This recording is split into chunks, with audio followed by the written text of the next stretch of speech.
장발 단속. 남잔지 여잔지 구별할 수 없을 만큼 머리를 길게 늘어뜨린 청년들. 자신은 멋으로 알고 기르는지 모르지만은 장발은 위생에도 좋지 않고 보기에도 흉합니다. 남이 기른다고 덩달아 기르고 그 지저분한 모양이 과연 멋있게 보인다고 생각한다면 큰 잘못입니다. 치안당국은 머리가 귀 밑까지 내려가는 등 성별을 구별할 수 없을 정도의 장발자들에게는 머리를 깎아주고 응하지 않을 때는 즉결재판에 넘기고 있습니다. 단속이 두려워서라기보다는 자신의 위생과 품위를 생각해서 머리를 단정하게 깎는 것이 좋겠습니다.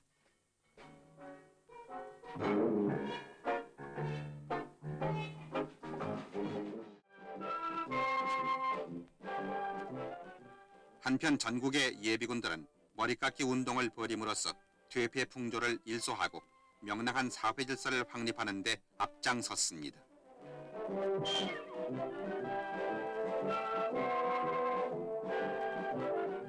이러한 운동은 건전한 정신 바탕 아래 국가방위의 굳건한 의지를 확립해 나가기 위한 것입니다.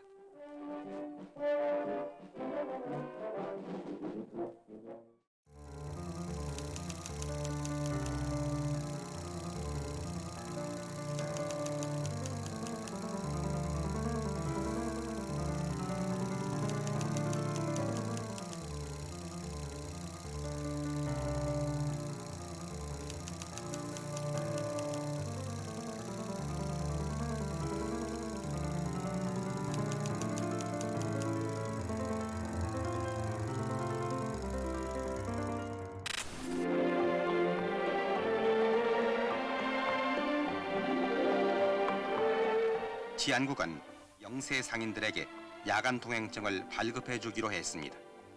이 조치는 주민들의 생활 안정을 위해 취해진 것으로 야간 통행증을 발급받고자 하는 사람은 관할 지서 또는 파출소에 발급 신청서를 내면 됩니다.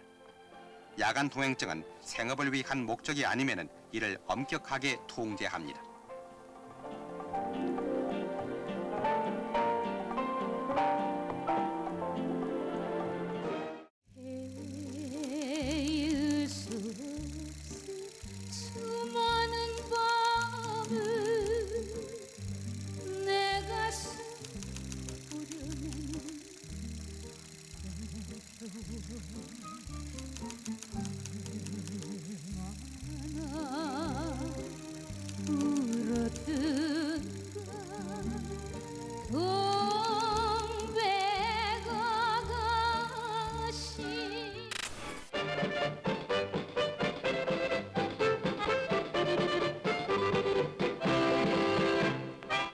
오늘날 매스컴이 지닌 바 사명과 그 사회적 책임은 참으로 막중한 것입니다.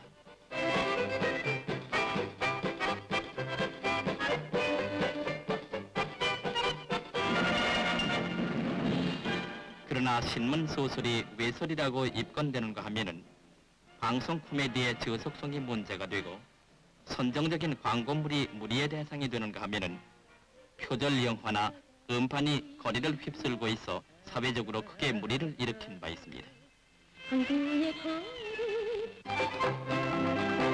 이러한 매스컴의 탈선을 막기 위해 5월 3일 코리아하우스에서 모임을 가진 10개 매스컴 기관 대표들은 6개 항목의 매스컴 윤리선언을 채택, 그 강력한 실천을 다짐했습니다. 그 내용을 요약해보면은 반사회적이며 비윤리적인 요소를 과감히 제거한다. 미풍양속을 저해하는 모든 상정 및 제작 태도를 배격한다. 국민의 교양과 문화생활에 비익되도록 모든 작품 활동을 정화한다. 허위 사실의 보도나 개인 단체의 명예훼손을 피하기 위해 최선을 다한다. 민족 고유 문화를 보호 육성하고 저속한 외래 문화에 대한 경각심을 높인다. 청소년 선도에 이바지하도록 촉구한다.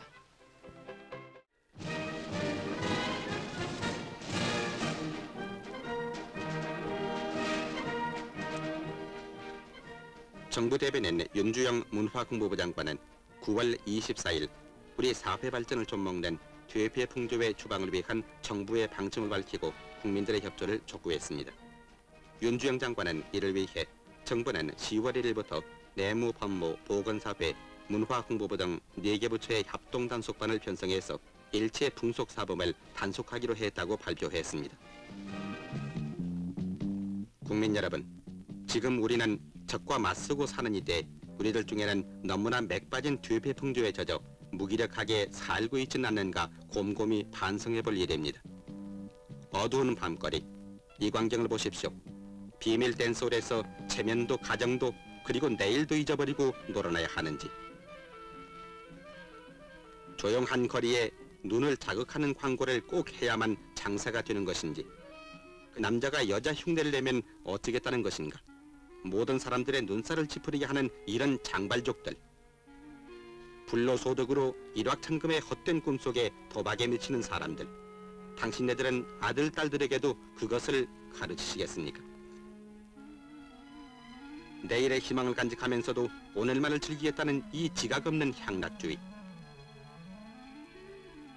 생명을 해치는 부정의약품, 이것을 만들어 파는 사람이면은 먼저 자기 가족이 살 때 경우를 생각한 일이 있습니까? 여러분, 이처럼 사회윤리와 법질서를 문란하게 하는 뒤배풍조는 우리들 스스로가 자각해서 하루속히 몰아내고 밝고 명랑한 우리 사회를 이룩합시다.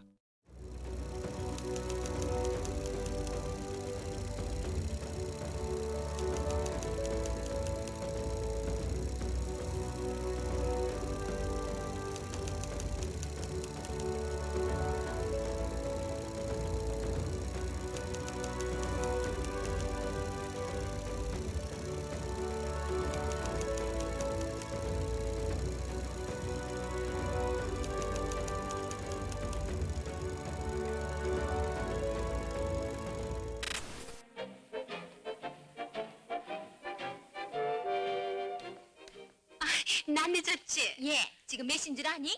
9시 반이야. 아이 글쎄 그 택시를 잡을래야 잡을 수가 있어야지 글쎄. 어머, 너 목걸이 좋은 거 했구나. 일제야. 어쩐지 산뜻하더라. 너 화장품도 일제 쓰는구나. 그럼 이건 옛날부터 쓰던 건데 국산은 도대체 화장이 먹어야지. 이거 어디서 들고 하지? 그건 비밀. 하지만 걱정할 것은 없어. 한일 회담이 돼서 앞으로는 막 밀려들 텐데 뭐. 그래, 그거 참 잘됐구나, 얘. 어머, 너희 백 일제로구나. 어쩜 색이 이렇게 이쁘니? 아니야, 국산이야. 어쩐지 투박해 보이더라. 엽전 것은 할 수 없어. 나도 이젠 일제를 써야겠어. 여러분, 이 아가씨들의 얘기를 어떻게 생각하십니까? 참으로 어처구니 없는 일입니다. 국산품을 멸시하고 외래품을 좋아하는 꼴도 가관이거니와 한일국교 정상화가 마치 자기들의 허영과 사치를 위한 것인 것처럼 생각하니 이런 사고방식이야말로 참으로 위험천만한 망국적인 생각이라 하겠습니다. 저 이거 좀 보여줬어요. 이거 말씀이에요? 네. 이거 외제예요? 아니에요. 국산품이에요. 우리나라 사람들이 외국 것이라면 무조건 좋아하는 습성이 있는데 이 사대주의적인 풍조가 언제부터 생겼는지는 모르겠으나 요즘 우리들의 생활 주변에는 우리 것이 우리의 것으로 행세하지 못하고 남의 것을 더 앞장세우고 있는 일이 허다하니 참으로 안타까운 일이라 하겠습니다.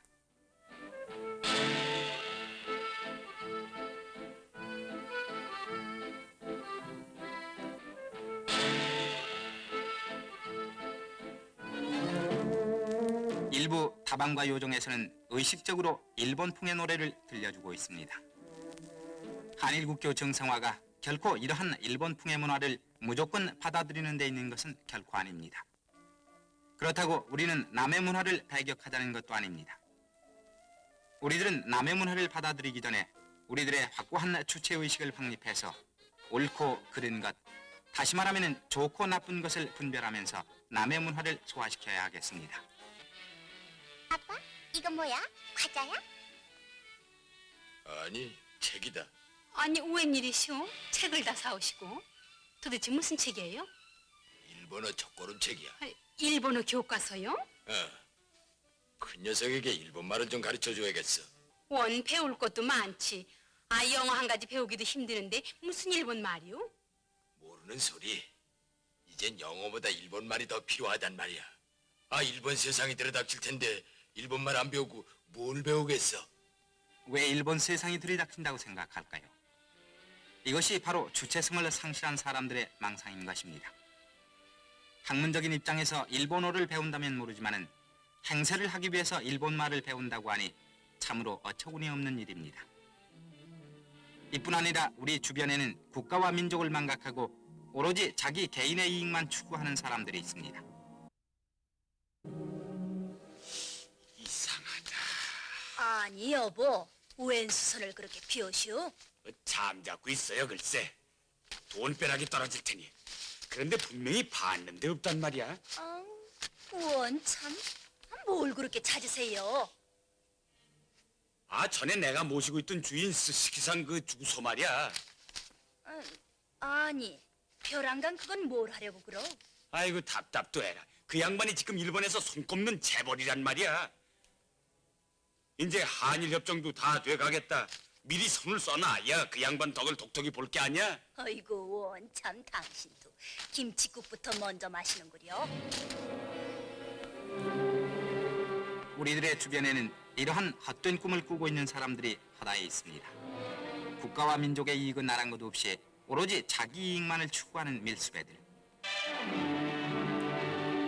여러분, 우리는 지금 무엇보다도 생산과 건설과 증산에 온 국민의 일치 단결해서 힘써야 하며 또한 한일 국교 정상화를 앞둔 현 시점에서 우리들은 우리들의 주체의식을 확고히 확립해서 외래품과 사치를 배격하고 우리 것을 사랑하고 아꼈으며 손들에게 부끄럽지 않은 유산을 남겨주어야 하겠습니다.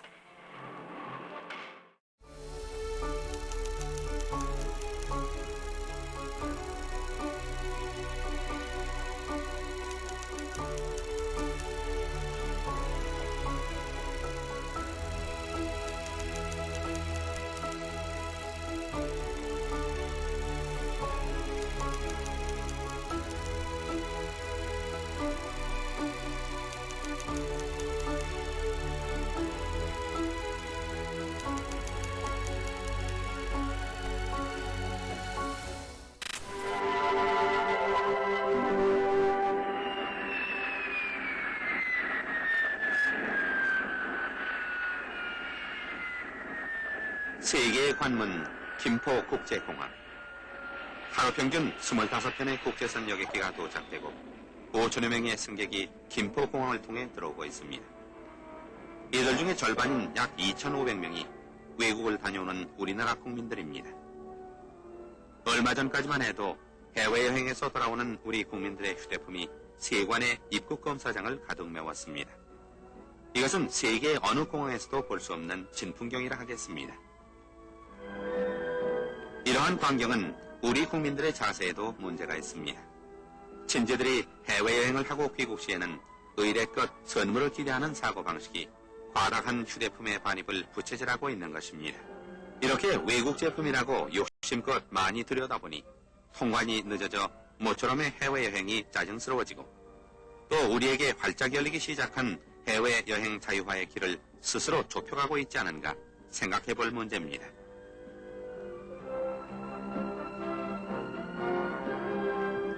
외국에 나간 김에 분별 없이 사들이다 보면 이 중에는 외국의 유명 상표가 붙은 우리의 수출품인 경우도 많습니다. 그만큼 우리 제품의 질이 이제는 세계적 수준으로 발전된 것입니다. 해외여행 자유화 조치는 외국 물건을 사들이는 쇼핑 관광은 아닐 것입니다. 그런데도 김포세관은 외국 상품의 전시장을 방불케 했습니다.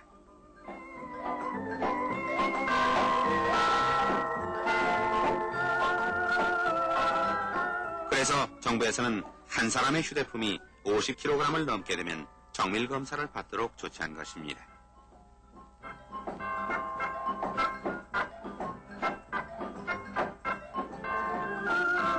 한 사람의 짐에서 쏟아져 나오는 이 많은 외제 물품들을 보십시오. 차라리 장사꾼 보따리나 이삿짐이라 해야 옳겠습니다. 지금 이 시각에도 열사의 사막에서 일하는 우리 근로자들, 북양의 거센 파도를 헤치고 오직 사명을 다하는 우리 어부들, 또 국내에서 하나라도 더 수출하기 위해 밤을 지새우고 있는 우리의 형제들을 생각할 때 외화를 허영과 사치로 낭비해서야 되겠습니까? 뱃길에서도 마찬가지입니다. 한국과 일본을 잇는 페리호. 일본을 찾는 우리 국민의 수는 해마다 늘어나고 있습니다. 80년에는 21만 2,900명, 81년에는 25만 700명, 82년에는 27만 5천 명이 넘었습니다. 일본을 찾는 한국 관광객들이 이렇게 해마다 늘고 물건을 많이 사게 되자 일본에서는 아주 한국 관광객 전용 쇼핑센터를 열어 번창하고 있습니다.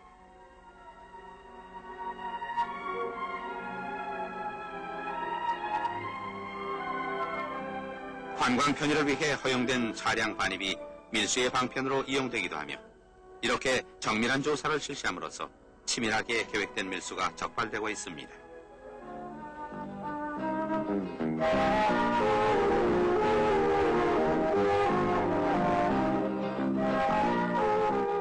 일본의 경우를 보면 유명 상품인 카메라나 시계 그리고 전자제품의 수준도 예전에는 그렇게 뛰어나질 못해 일본 국민도 외제품에 오금을 펴지 못한 때가 있었습니다. 그러나 국산 외용이란 이름으로 외제품 반입을 막고 온 국민이 국산품을 아끼고 권장하여 오늘날 세계 수준의 상품으로 만들어내지 않았습니까? 우리도 바로 자각을 가져야 할 때가 온 것입니다.